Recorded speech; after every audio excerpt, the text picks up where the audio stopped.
good people that understand that the people in Cuba are suffering. It's a policy that has not worked. If you really care about people on the island, you need to get rid of the embargo and have freedom ring. Have democracy restored. Give the people a true opportunity to live their lives, a better life, not in a time warp in the 1950s. They shouldn't be driving Studebakers down there. They should come into the modern era.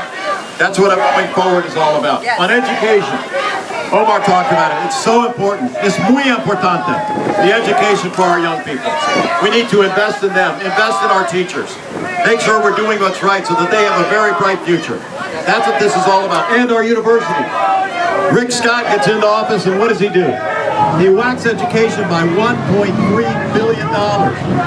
But it's worse than that. He wanted to cut it by more than $3 billion. Even this wacky legislature wouldn't let him do that. When I was the governor, even during the Great Recession, we had the highest per pupil spending in the history of Florida. And they don't do it now, and they got almost a $3 billion surplus. Shame on them. That's wrong. That's not the right thing to do. It's not the right values to have. Unbelievable. We have to have somebody who understands the middle class and will fight for them. We have to have somebody who has in his life lived paycheck to paycheck as I have. You know, who is it that turns away high-speed rail for I-4? Unbelievable that that would happen. I'll tell you who. A guy who flies around in his private jet and doesn't ever drive on I-4 like I do every week. He doesn't know. He doesn't get it. He's out of touch. That's why we need a change. Governor with the heart. Even the Tampa Bay Times said, this guy's the Tin Man. He's got no heart for the kids in our schools. You know, for people to have free speech, to be able to speak to the Council of 100. Our country is about freedom of speech.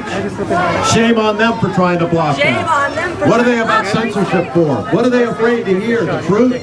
So we'll talk about the fact that he led a company that had to pay the largest fine for Medicare fraud in the history of the United States of America.